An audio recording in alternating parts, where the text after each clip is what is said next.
For loops are a way to kind of iterate over items or elements, and we'll see what kind of items or elements. So elements of lists, but you could also iterate over items of words. You can iterate through lines and files that you want to open. So we'll see that later, for example. But for loops are a great way to just kind of go through content in a very distinct manner. And for loops in Python, compared to other programming languages, don't let you predefine, what you want to start counting with, how you want your step size to be, when to end. For loops in Python actually look a little bit different, and they kind of iterate over something that you give it, so they just kind of go through it or go over it. So we'll just see a couple of nice examples to that to really get a feel. And for loops are going to be really useful later for a lot of different things.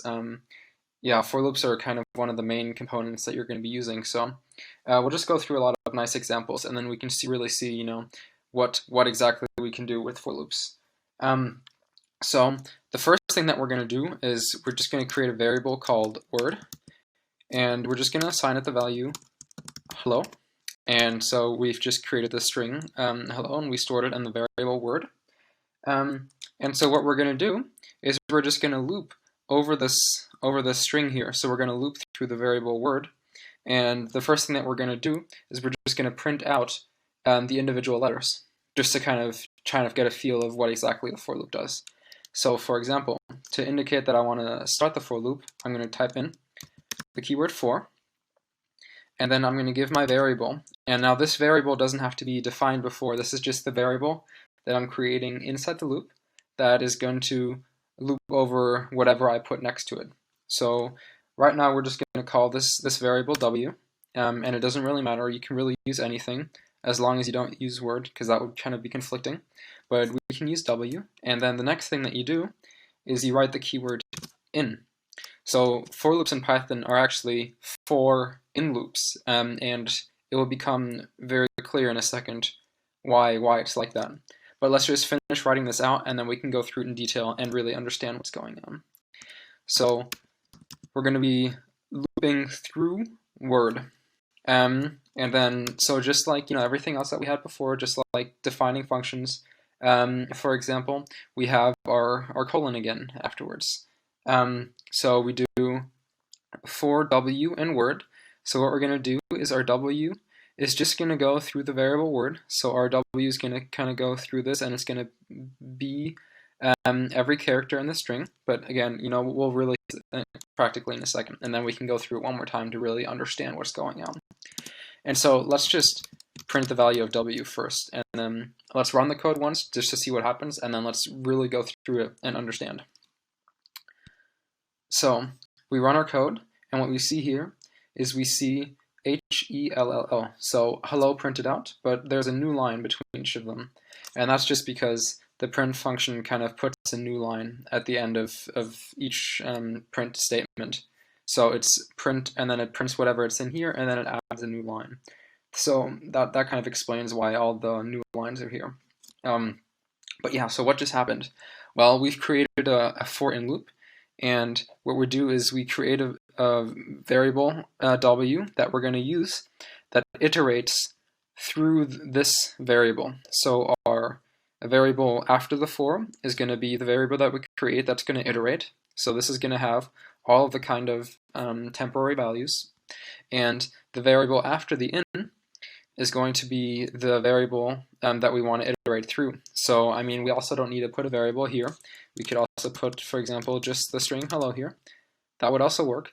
But we do need a variable here, because this is going to be the one that iterates through everything, and this is going to have the individual values.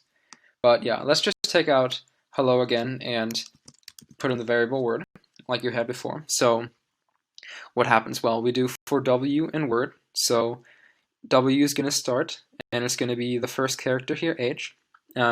So for w in word, it's going to start at h, and then we're just going to print w.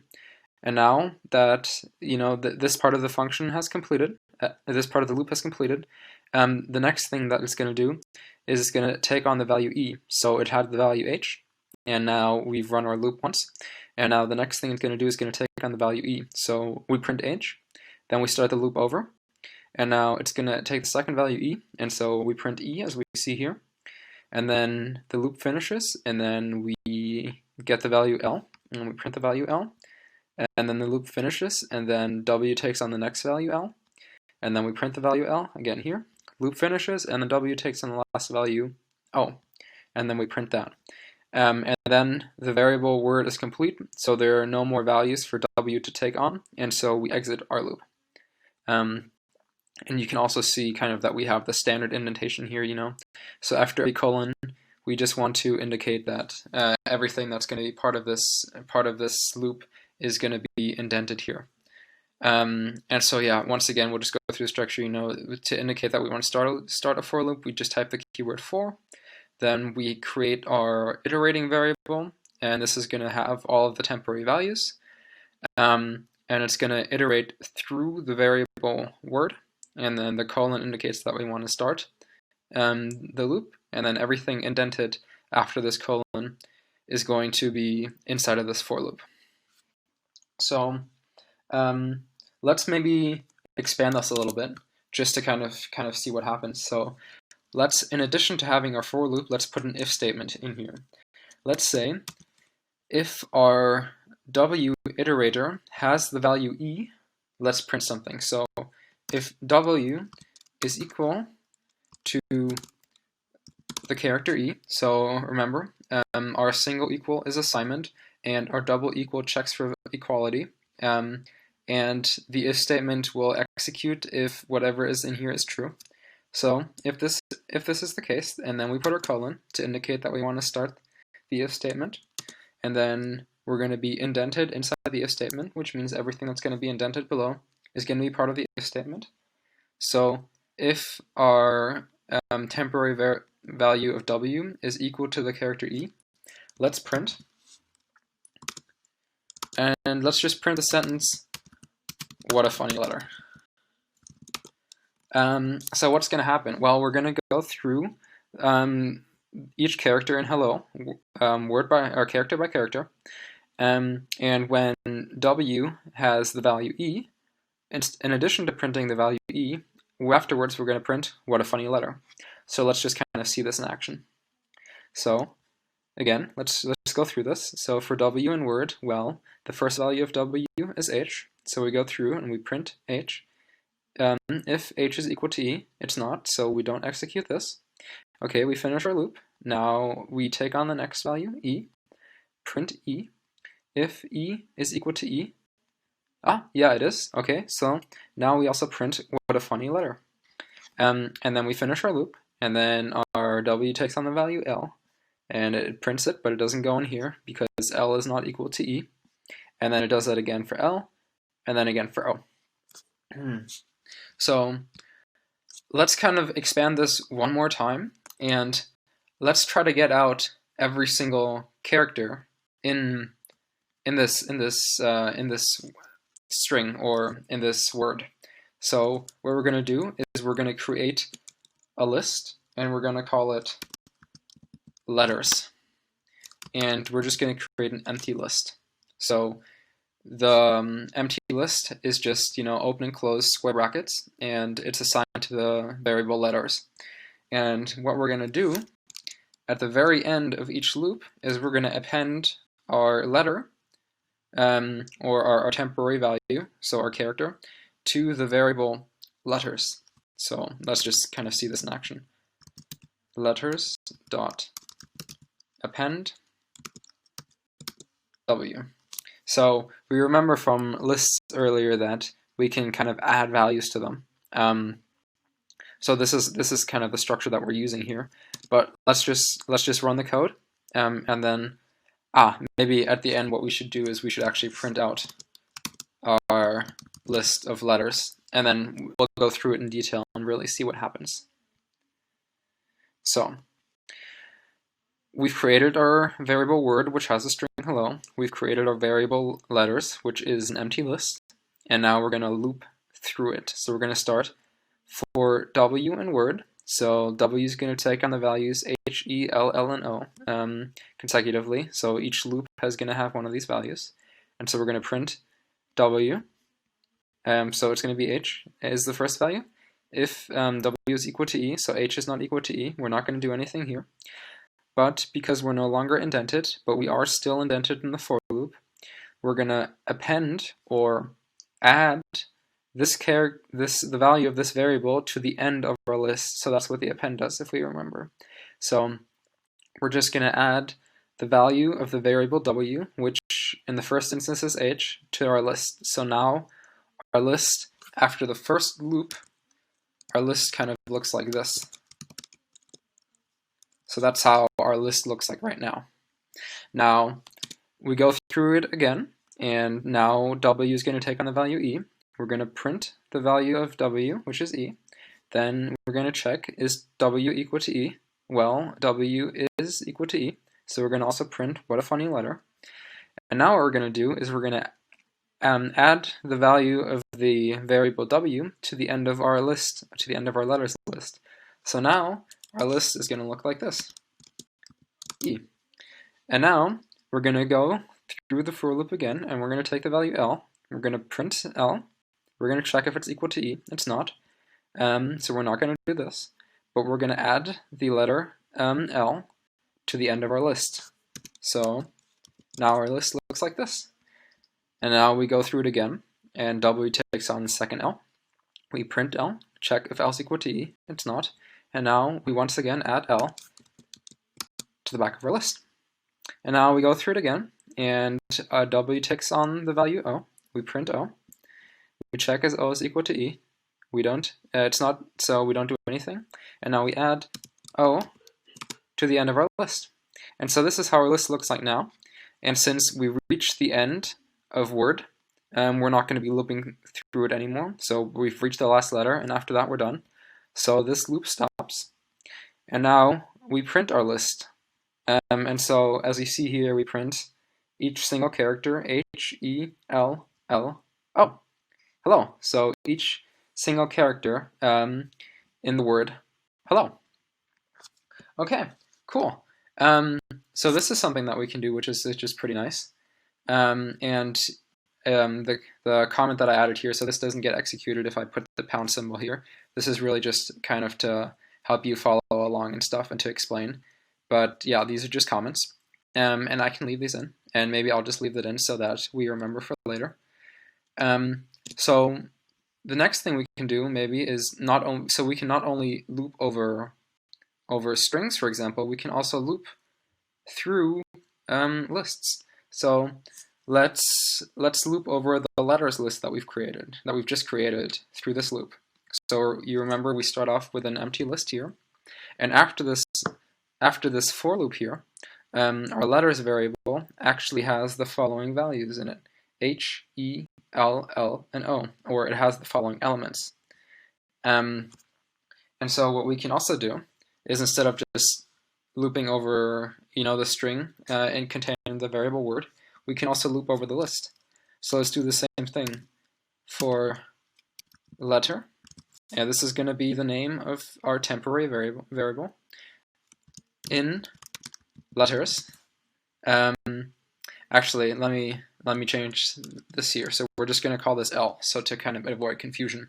So the name of our temporary variable is going to be L, and we're going to go through the list letters. So we're going to go through it element by element. So we're going to start at index 1, index 0, because in programming we start counting at 0. So we go through 0, 1, 2, 3, 4, and so we kind of go through here element by element. And then we have our double colon, or our colon, to indicate that we want to start our for loop. And now what we're going to do is, well, let's just kind of print the value of L again. So we're going to get similar output to our first loop up here, just now we're not going through a string, but we're going through a list that looks like this, or that looks like this. And you'll remember we created this list here by adding every single character in the word hello to our list. So one by one we add the characters. So let's see what happens. And we're going to still get our output from the loop before because these loops are connected. So let's just kind of keep everything here. And then let's run the code and let's go through it again and really dig deep and see what happens. So we start with what we've had above, and we get, we go through the string hello, and we get H, E, and then we see that E is equal to E, so we also print what a funny letter, and then we print LLO, and at each of these steps, we add the value contained in the temporary variable W to our list, and so after looping through the whole string, we get every single character in the list, every single character in the word, and this is going to be stored in the variable letters, and we print the variable letters here. So we print our list, and now what we do is we're down here, yeah, but it's the same. And now what we're gonna do is we're gonna go through letters element by element. So L is gonna take on the value, the first value, which is H, and it's gonna print it. Then it's gonna take on E, and it's gonna print it. It's gonna take on L, it's gonna print it. It's gonna take on L again, it's gonna print it, and then it's gonna take on O, and then it's gonna print it. And then it's done, because there are no more elements, so also this loop stops. But maybe just to kind of get an even better feel for it, let's create a different variable, and let's call this one numbers, and let's just have it be a list of the first 5 numbers. So instead of just printing the same thing over, maybe let's print the numbers so that we really see what our for loop is doing in terms of lists. So let's take away letters here, and let's put in numbers. And we can keep our L value here. This is just the temporary variable, so it doesn't really matter what this is, as long as it doesn't conflict with the stuff above. And then we can just use it inside of our loop. Okay, so now let's take out the output from above. So we're just going to comment this out so that we don't see it. And this loop is actually still going to run, but it's not going to print anything because all of our print functions are commented out. The only thing it's going to do is it's actually going to add every single character still to the variable letters. But since we're not doing anything from it, we're not really going to see what's going on here. So let's just run the code and then go through it again.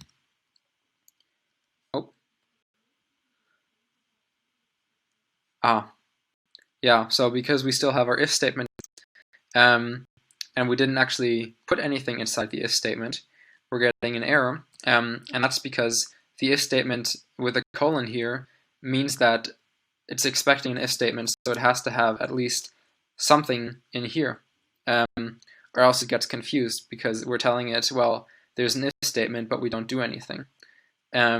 So we should also take this out, because the indentation doesn't match. So we have an if statement, but there's nothing indented, and our program doesn't like that. So yeah, actually we can just kind of comment out the whole code to kind of avoid errors. Okay, so let's just run this one again. All right, so we start for L and numbers, and our list, or our variable numbers, is the list 1, 2, 3, 4, 5. So we start for L and numbers, and the first value it's going to take on is index 0, so 1, print 1 here, 2, print 2, and then 3, 4, and 5, and we print each of these individually, as we see here. Okay, cool. So now we can loop both through strings as well as through lists. And so maybe let's just kind of add to our code again a little bit here, and let's print every time we get an odd number. So to check for odd numbers, we're going to do an if statement, and if L and then the modulus of L, the second modulus of L, if this value is equal to 0, so we'll go over this again. Then we're going to print L. So what does this mean? Well, the percentage operator, it looks for the remainder. So it divides L by 2, and then it gives you out the remainder. So for example, 1 modulus 2, and the remainder of this is 1. And now 2 modulus 2, so the remainder of 2 divided by 2 is 0. And 3 modulus 2. The remainder of this is 1, so we get divide 3 by 2, and we have a remainder of 1. So this is kind of what it does. It gives you a value of 0 or 1, but it gives you the remainder dividing by it. And so we can check if our remainder is 0, that means we have an even number. And if our remainder is 1, that means we have an odd number. So we can just, what we're going to do here is we're going to print out every even number. Or, well, we said before we want to print out every odd number. So let's make this 1, and then we print out every odd number. So we're going to go through for our temporary variable L in the variable's number. The variable's number is a list 1, 2, 3, 4, 5. And once again, you can also put the list directly here, but it's just easier to use variables.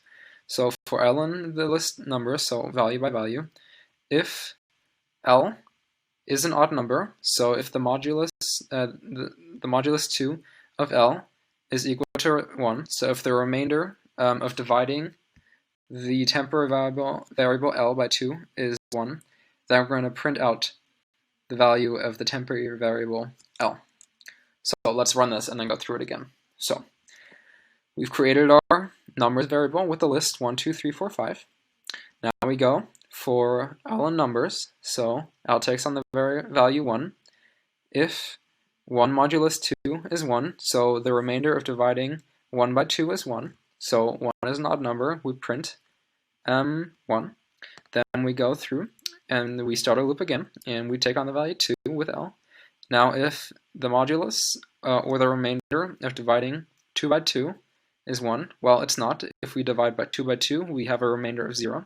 So we don't go into this if statement. And now we go through it again, and we take on the value 3.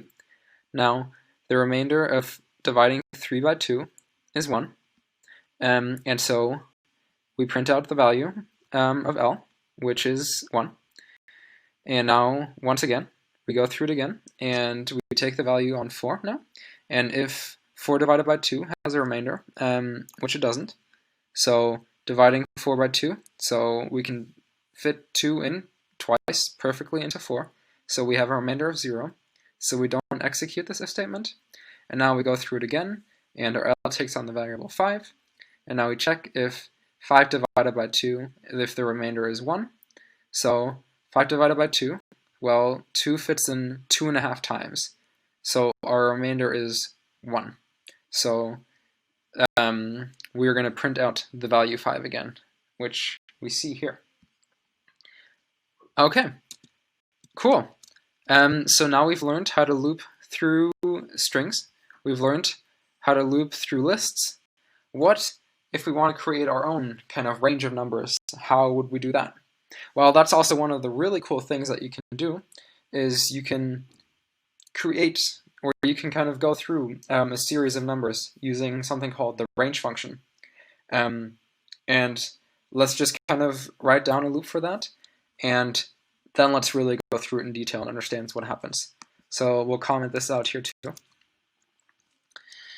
And we're going to start our for loop with the keyword for, and then we're going to create our kind of temporary variable, which is going to, let's this time have it be the value num, so that we don't only use one-letter variables like w and l, but let's use the value num.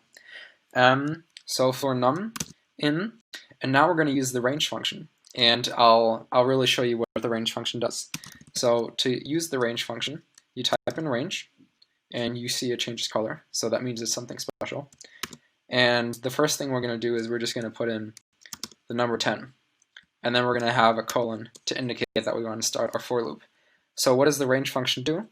It, well, the range function actually has the following structure. The range function has the keyword range, and then you open the braces, and then you put in a starting value, you put in a stopping value, and you also put in the steps. And now the starting and the steps is optional, and if you don't put in a starting or a steps value, you're just going to assume that the starting value is 0, and that your steps are going to be 1, or your increments. But the value that you do have to put in here is when you want to stop. So what we've done right now is we've created a range starting at 0, going to 10, and going by increments of 1. Well, we're not actually going to 10, we're actually only going to 9. So our stopping value is not inclusive. And let's just print out the value of num right now. And then through this, we'll just run our code. We'll go through it again, but then we'll kind of have a better understanding of what exactly the range does. So we run this, and the range, you can kind of imagine, takes on or produces values starting from the start value and ending once before the stopping value. So it's up to but not including the stopping value, and increments that we've defined. Well, we haven't defined them, so the default is 1.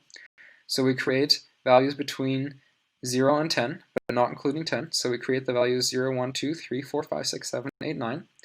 And with our temporary variable, we go through these steps by steps, and we take on each of these values individually. So let's just kind of do some more examples of this, because the for in and then using the range function is also very, very useful if you want to, for example, create a lot of lists of numbers and you don't want to type in all the numbers yourselves. So maybe let's do that. Let's create a list.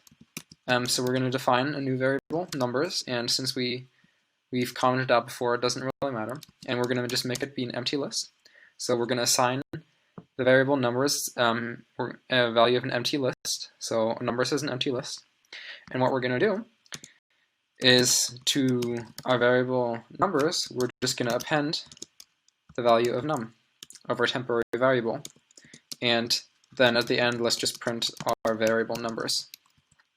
And let's run our code and see what happens. But what we're going to do is we're going to create a list containing all the values from 0 up to, but not including 10. So 0, 1, 2, 3, 4, 5, 6, 7, 8, 9. So let's see this in action. So we've created our variable numbers, which is an empty list. We go through with a for loop. So for our temporary value num, in the range starting from 0 as a default value, because we didn't give it any value, going up to 10, in increments of 1, which is again a default value because we didn't put in any specific value here. We're going to add this value, the temporary value, to our list, and then we're going to print this value. So first we print out all the values that we see here, 0, 1, 2, 3, 4, 5, 6, 7, 8, 9.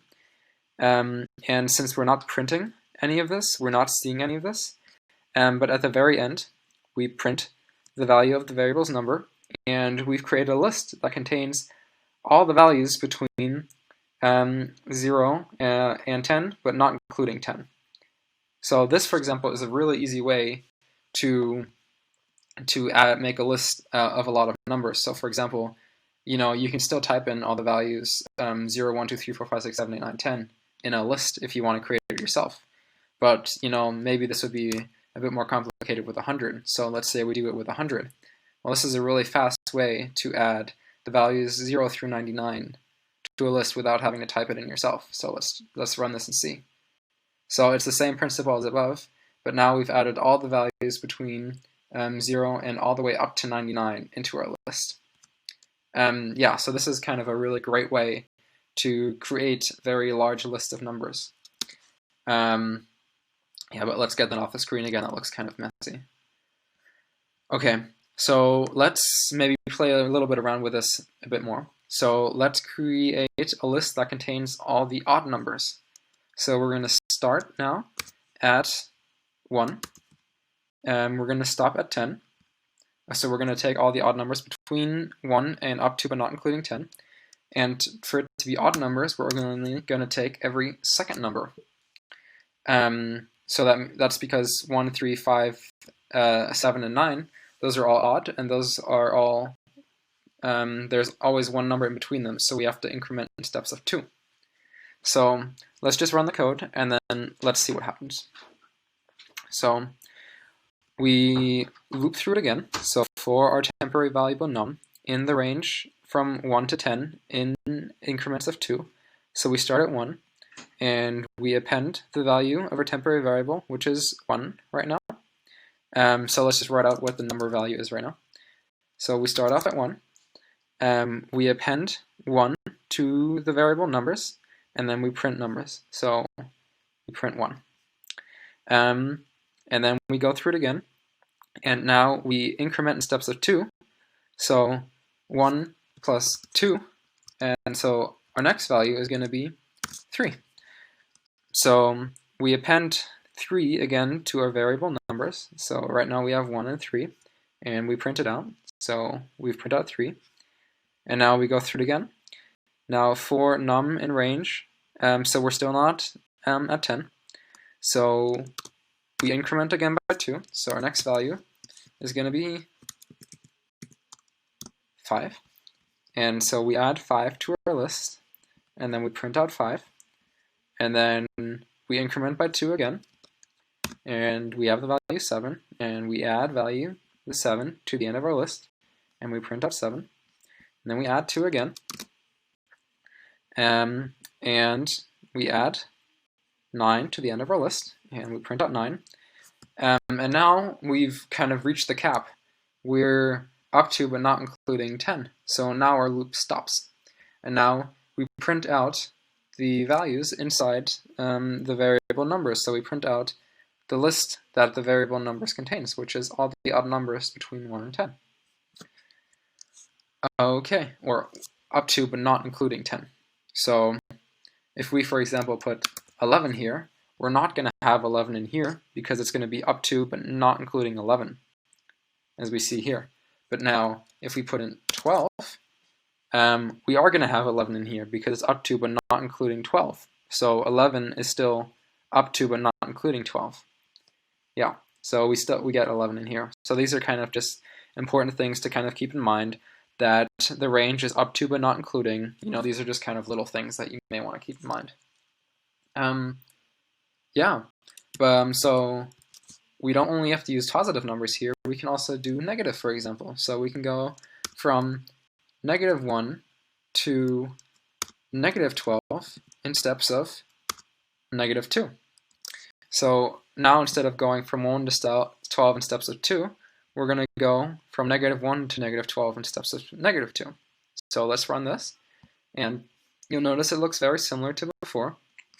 It's just now we start at -1, we add -1 to our list, we print out -1, then we subtract 2, so -1 minus 2, so now we're at -3, we add -3 to our list, we print out -3, then we subtract 2 again, -5, add -5 to the end of our list, print out -5, and then subtract 2 again, so -7, add -7 to the end of our list, print out -7, and then -2 again, -9, add -9 to the end of the list, print out -9, and then -2 again, so -9 minus 2, so that's -11, add -11 to the end of the list, print it out, and now since we're up to but not including 12, we've reached the end of our loop, and we're going to print out the list inside our variable numbers.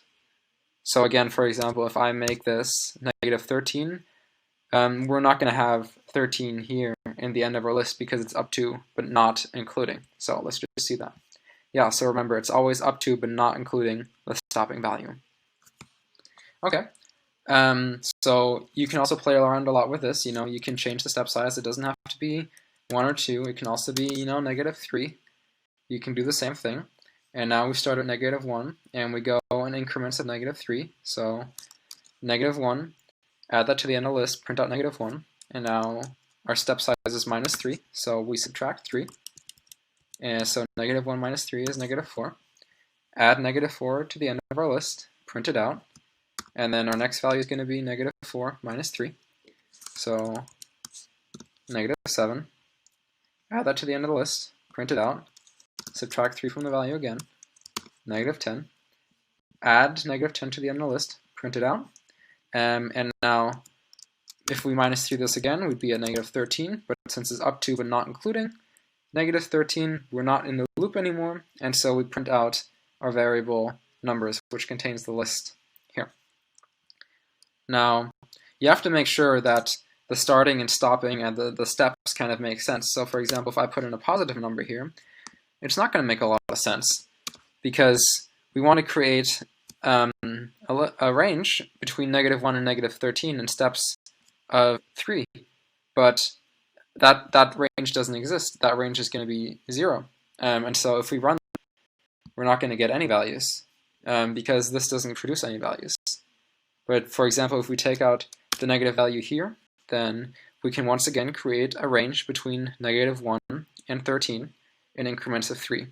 And so then again, we're going to get values. So we start at -1, we add that to the end of our list, print out -1, and then we add 3 to our -1. So -1 plus 3 is 2. So we add 2, print it out, and then add 3 again. And then, we get 5, add that to the list, print it out, add 3 to our value again, which is 8, add that to the end of the list, print it out, add 3 again, which is 11, add that to the end of the list, print it out. Now if we add 3 again here, if we add 3 again here, we're going to be at 14, which is bigger than 13, or up to but not including 13, so we're at the end of our loop, and we're going to print out the value contained inside the variable numbers, which is the list from -1 up to but not including 13 in steps of 3. So -1 plus 3 is 2, plus 3 is 5, plus 3 is 8, plus 3 is 11. So for loops are really, really great. They're really powerful. They let you do a lot of stuff. They let you go through lists, as we've seen up here. They let you go through lists. They let you go through strings, so you can get out every single character. You can do functions, or you can call functions. We didn't do that, but you can also do if statements inside here, for example. You can also use the range function to create your own range of numbers that you may need for a particular situation. So there's a lot of great things that you can do with for loops, and we're going to be using them a lot later, and you're going to be using them a lot yourself in your code. So these are just really great things. And don't worry if things may seem a little bit weird right now dealing with loops and looping over the same things, until you reach the end. We'll see this a lot, and we'll definitely get used to it. So yeah, these are really great things, and they'll become a core kind of component of your programming.